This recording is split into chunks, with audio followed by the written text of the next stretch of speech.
So we're going to fulfill the affirmation of Here Comes the Sun by inviting on screen our guest today for conversations with Dr. Keith Jeffon Seely, who most definitely brings the sun with us. I just love this man. He's a transformational individual, according to his bio, which is all true. He is a transformational speaker and workshop facilitator who has been recognized as a leading resource in the field of diversity and inclusion, generations, mindfulness, and leadership.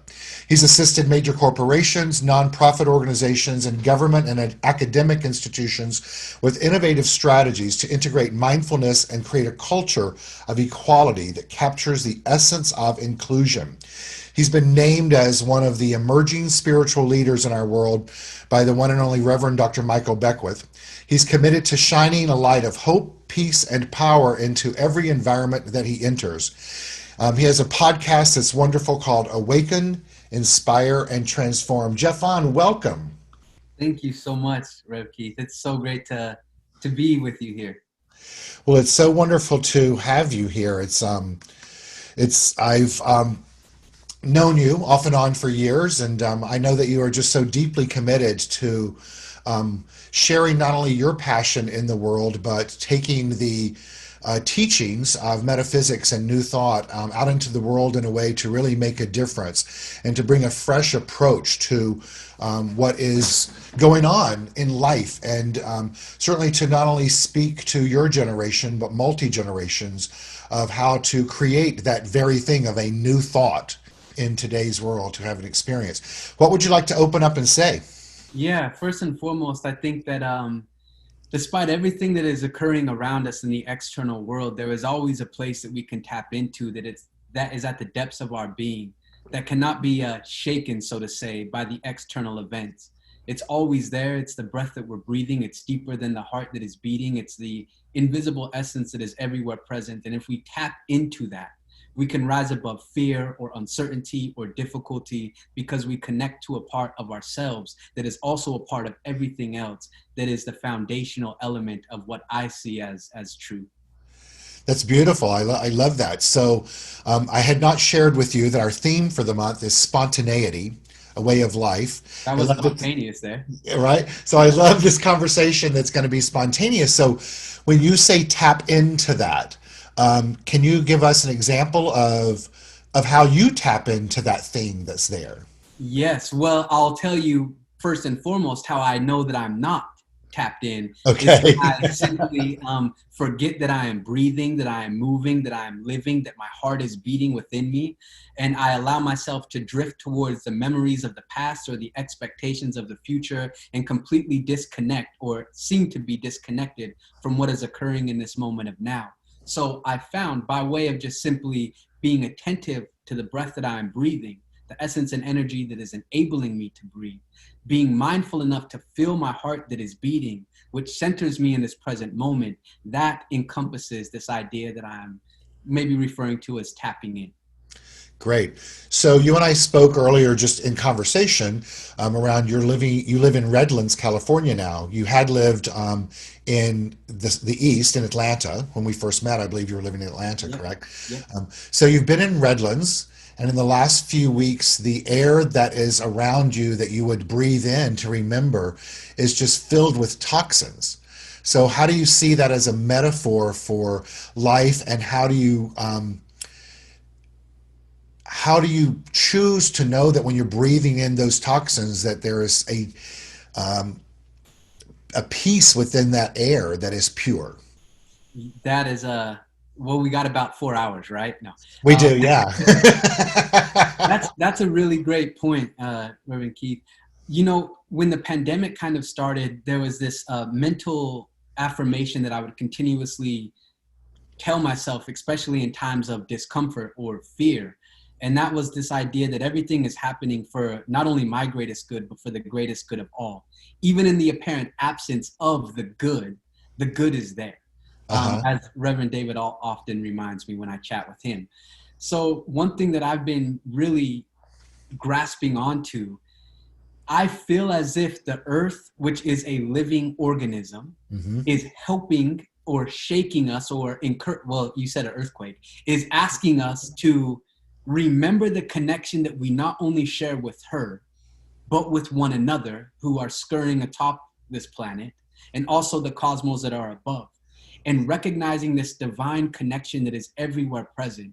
So the fires that are occurring, from my perspective, is another sign that somehow humanity recognizing that there is something that we can tap into that allows us to live with more harmony and more unity in the external world, while simultaneously knowing that harmony is always available within ourselves. So the air that I am breathing, though it is helping to fuel this physical vessel that I'm traveling around in, there is something that is beneath that that does not have to breathe to exist. It was with me before my first breath. It will be with me after my first breath. And it is not just within me. That which I'm referring to encompasses all. I love that. And, when I teach oftentimes that, as does Dr. Ernest Holmes, that healing, which is really what we're all seeking in this moment, is healing. Dr. Holmes defines healing as revealing. And the thing that you're using the term of tapping into, I love that term because it shows action, right? Even though it may not necessarily be an active state, sometimes it might just be letting it all be and rise up. But that revealing is not only just a remembrance of who we are as a divine being, but that has a vibrational frequency to it. And so if we're willing to let that deep remembrance of who we are within us, that place that you're speaking of that exists prior to even breath being a necessity for life to live, right? Then it can rise up within us and guide us into that a greater awareness, that greater knowing. Yeah. Um, and so it's trusting the process. I know that can be a challenging journey. I was with someone this week doing some counseling sessions who's in great physical distress. And the individual only wanted physical healing. And I kept sharing with him that is contradictory to everything this philosophy, faith, and way of life stands for. It's not that one doesn't want there to be physical healing for all, but that the physical is a result, it's the external. And what we're here to focus on is the internal. So the healing, if it begins and ends in mind, then the external will change. Right? That's the very basic premise of our philosophy and faith and our teaching. Yeah. And so, Yeah. It's almost like this idea. It's like remembering that we are causing the effects that we experience, and solely focusing all our energy on the external effects without recognizing the causal nature that we as humans bring with us moment by moment. It kind of it seems to miss the mark. And I know for myself, I've spent a lot of time being upset with the effects without recognizing the role that I play in either perpetuating, ignoring, or prolonging the effects that I deem as inappropriate. what a great segue, because I believe that happens for all of us. And part of the reason that we get caught up in that is because we're either living in the past or the future, as opposed to choosing to consciously be present in the moment. The modern day terminology for that is being mindful. It's mindfulness, right? Mm-hmm. And so I know that I speak for our community and many people on the planet today, is that there's great angst around what the future is going to look like, not just relative to the planet, but the political spectrum of our country. There's great discord there, as well as there is this attempt at the healing of the past. Let's just use the racial components of that alone, right? Mm-hmm. And so it's really hard to suspend an attachment to the past, to the future, as well as try to not deal with healing the past. And you have to kind of live there in those moments to then become mindful of how you want to co-create the future. So it seems a little bit like a jigsaw puzzle, right? That's always moving. Do you have any tips for that? Yeah, well, the word mindful is such a powerful one. I mean, I often tell individuals, and I tell myself this the most.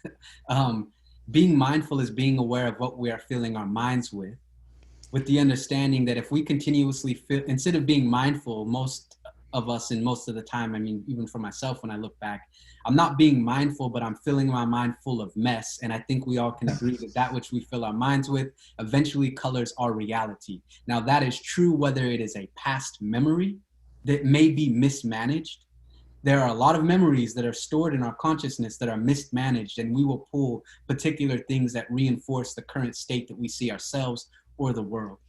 Or if I'm allowing myself to be projected into the future, which I know that I have the ability to assist in co-creating the future, but I don't know specifically exactly how that future will align. What I do have the ability to do is be attentive in this minute of now, this moment of now, mindfully recognizing the thoughts that I'm thinking, choices I am choosing, actions I am committing to, three things that we all have within us that if we take conscious control and awareness of, maybe not control, conscious awareness of those tools, we assist in coloring this blank canvas that greets us every day. So beautiful. Yeah, you're right. Control is not one of them. I teach and have done lots of counseling on that just this week. Is control is a state of delusion, so I've been replacing that word with right, awareness, right. you know. And the truth is, it doesn't matter if it's a red state or a blue state. It's still delusional. So, so you spoke of memories and the past. I'm going to go a little bit personal here with you right now, if you're open to that. So, I know that you were raised a Mormon, or you were raised in certainly the Mormon faith, correct?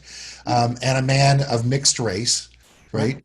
So, share with us what that was like growing up and how you got to where you are today.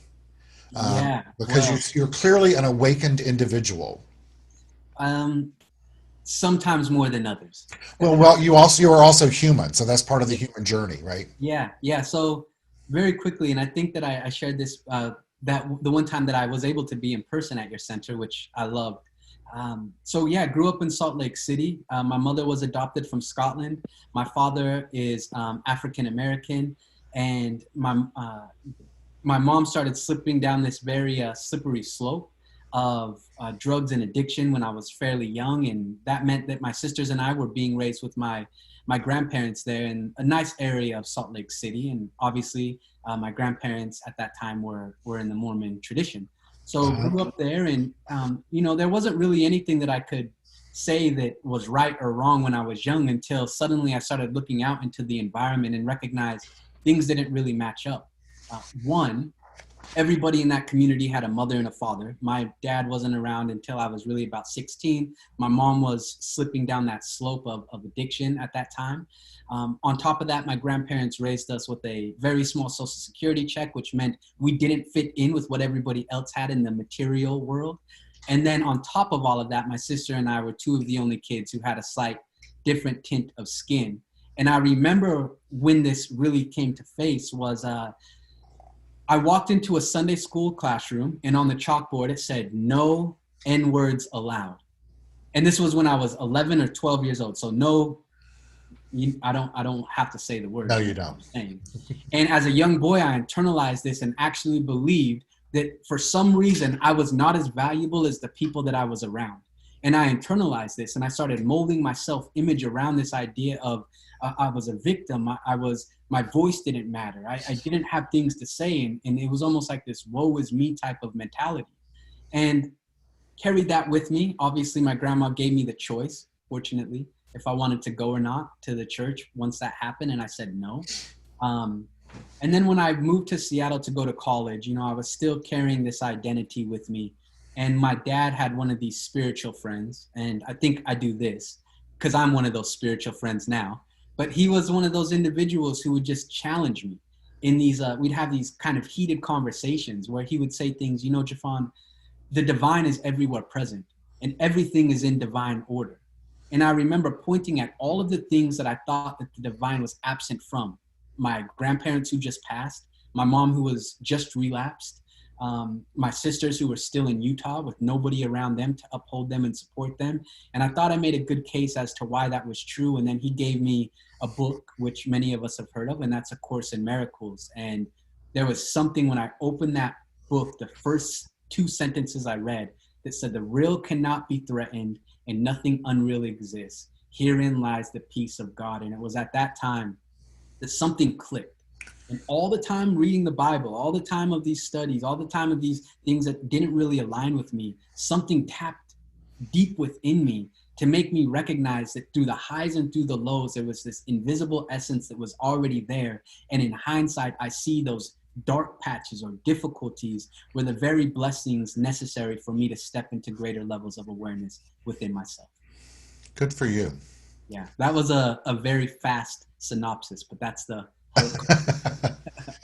So, do you have any guidance for us, for all of us, as we navigate these times of civil unrest in our country, and those that are in denial that there is a racial healing that needs to take place in our country, if not just our planet?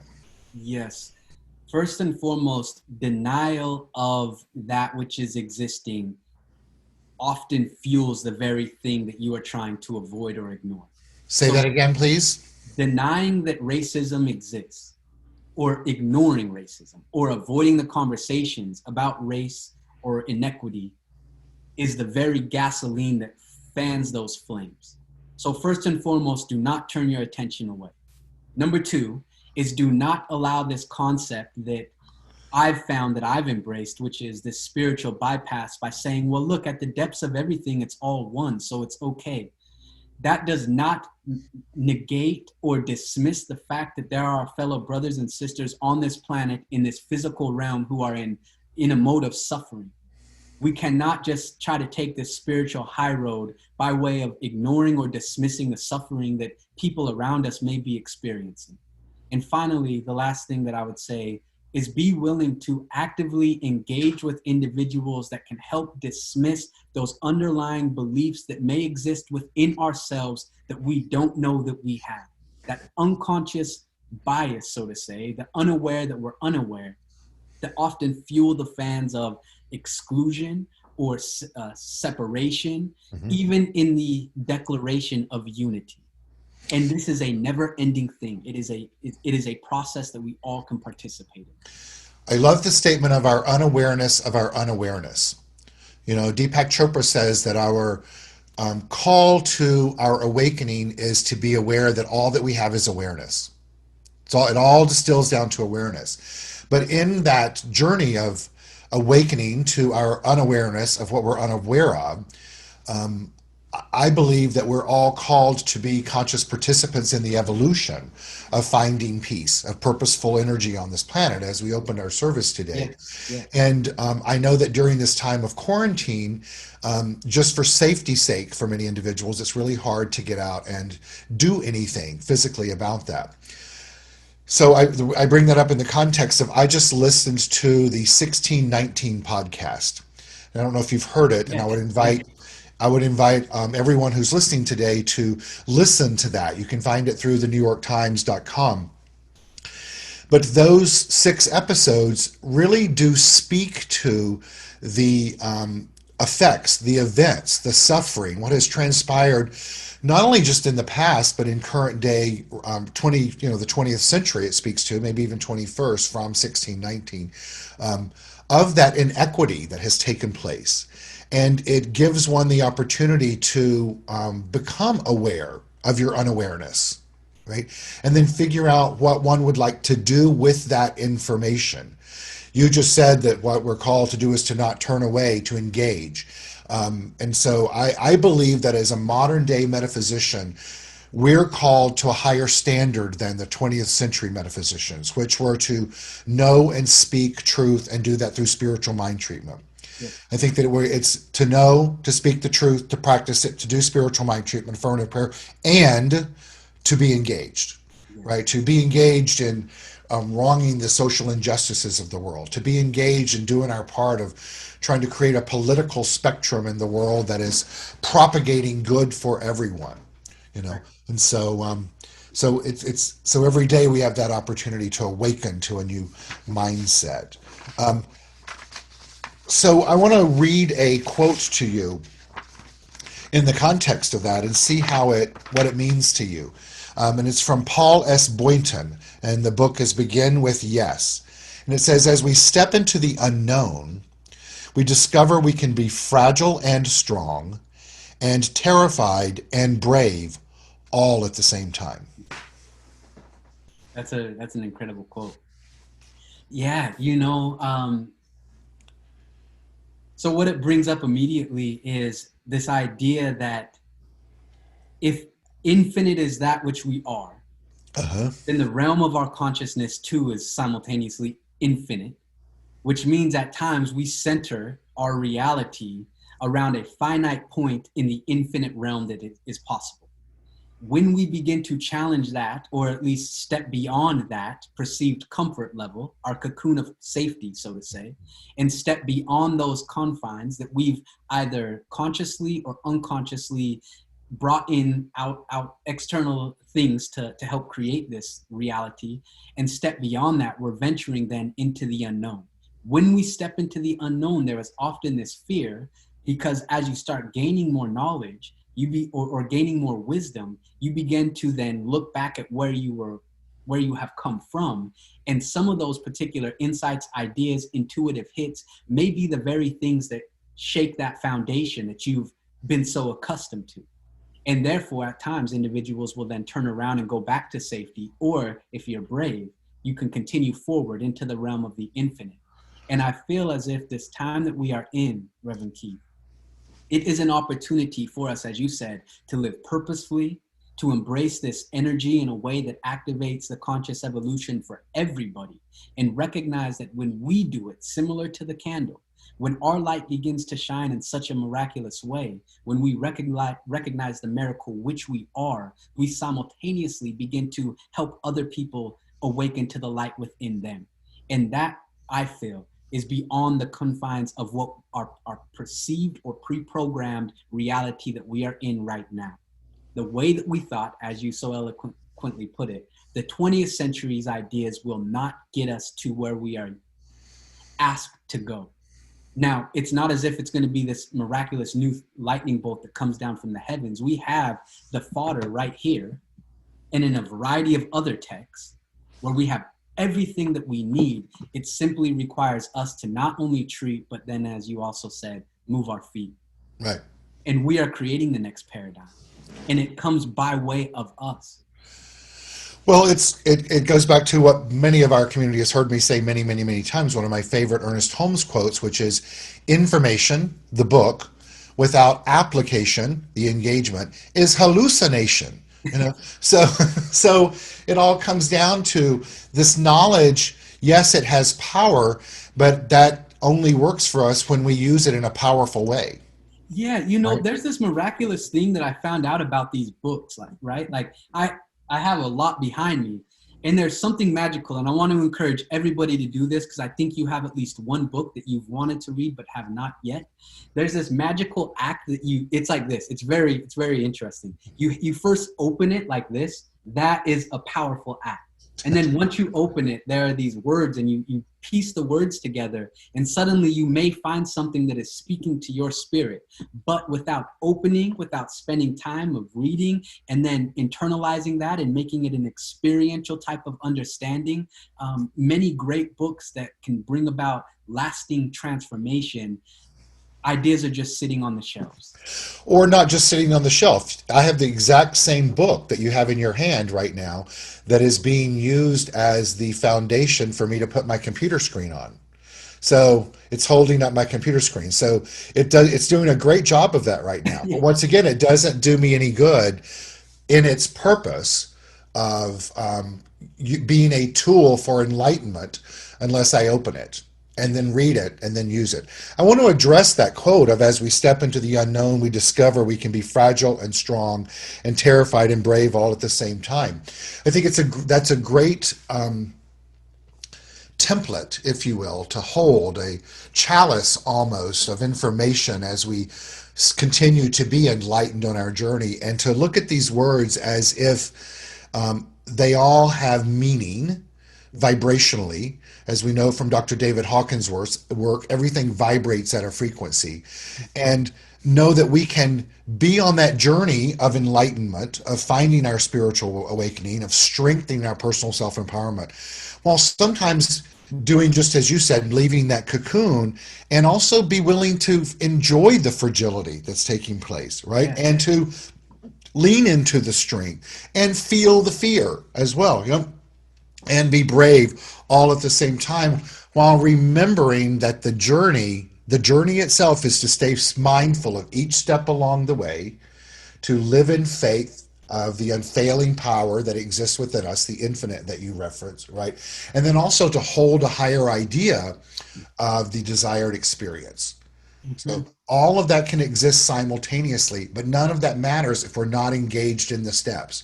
But then to also remember that sometimes that's going to be 3 steps forward, what, 5 steps back from a processing perspective in human terms, and then sometimes it can be 8 steps forward and 1 steps back.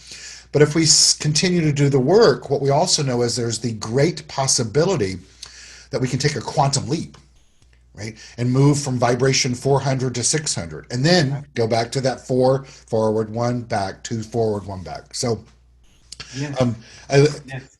and with that quote, which was a slide I had, I also had I don't know if you can see it, but it's the science of mind symbol, which just reminds us that there is always that activity that is taking place of conscious moving into subconscious.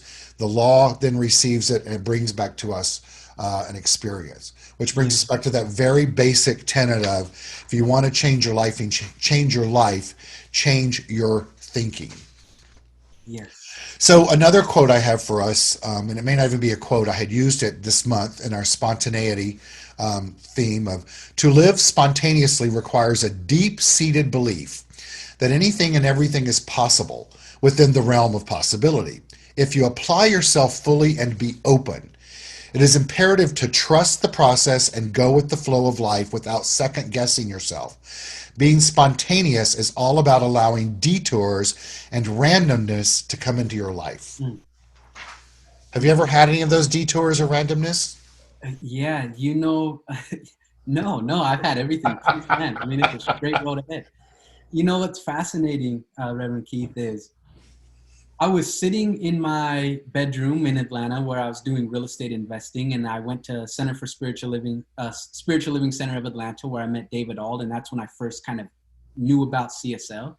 Um, and I remember sitting in my bedroom of a house that I was fixing and getting ready to flip, and this intuitive hit of just start speaking. And at that time, I only shared once at the spiritual center. David gave me an opportunity to share, and I did. And it opened a small door in my mind. And so I had this idea, oh, I know I can just send emails out. And I mean, of course, I mean, who wouldn't want me to come speak? And I was in for a rude awakening when I didn't have anybody. And it actually took me 6 months to even have the courage to start reaching out continuously. And then it slowly started opening to CSL and Unity communities, and then opened up to schools and things of that sort. And now I am 5 years later, and I've had the opportunity to work with NASA and the Army and big government agencies and big corporations around a variety of things. And it wasn't this particular road just straight ahead. It was the process of allowing myself to be a part of that flow that was directing me and guiding me in a way that I didn't know that I needed to, or that I could have been guided or directed. And at times it's been more challenging than others, but the challenge comes in by way of how I am choosing to internalize the external situations. So it's actually been effortless. However, it requires effort in its physical form to allow the flow to continue forward, or for me to be not resisting the flow that is continuously going forward. Very, very, very well said. What had the Spiritual Living Center moved to its new location at that point or was it still in the Woodruff Arts Center? No, it was in the new location, and David All asked us to do a a next generation service, Right. and he tasked me with an opportunity to give the 2 Sunday talks, and it was like it was incredible. Well, I ask you that because I just realized I had an aha as you were sharing that my first introduction to this way of thinking was in Atlanta with Dr. Kennedy Schultz before it became the Spiritual Living Center. It was the Atlanta Church of Religious Science. And I've jokingly said to him, I walked in and I felt like he came down out of the sky, but of course fully in drag. And it was like the heavens opened up and I was like, "Rah, I'm home." So I Yeah, get it. yeah, Um, Well, Jafon, I could listen to you and exchange with you all day, all day, all day. Thank you for sharing your light. I want to hit you with the our vision statement and let you share with us what that means to you and any words of wisdom you can share with our community on it. Our vision statement for our community is the journey of finding personal self-empowerment through a spiritual awakening. The journey of finding personal empowerment through spiritual awakening. To me, that really comes down to this concept of recognizing the inherent worth that you've come into this earth possessing. No greater than, no less than anybody who is walking on this planet, no, not superior, not inferior to anybody, but instead being able to honor and recognize that inherent worth that is dwelling at the depths of your being and embracing that in such a way that you can take each step along the stepping stones of your life to continue to recognize and illuminate the magnificence of your being, which is beyond comprehension. Hence the reason why we have books this thick that still can't fully articulate everything that is. And that is you. You are such a bright light on our planet. Thank you for being the light. Thank you for shining your light. And I know that there is just greatness for you ahead. I want you to know that there's always a place here for you at the Center for Spiritual Living Los Angeles. You're not only welcomed, but you're honored and supported. We want you to thrive in every way possible on your journey, and to just know that we would love to do this again with you at some point. So Thank you very much. thank And you. everybody out there, I mean, thank you all and namaste. May your light continue to shine incredibly this week. And thank you for providing me with this You're opportunity. welcome. So if anyone wants to follow you on your podcast, how do they get that? Where Yeah, is that? you know, I think I'm the only Jeffon Seely in the world. So if you type Jeffon Seely in Google, I will pop up. Got it. So that is the easiest way. And then I have my websites there. Great. Well, thank you. And so it is.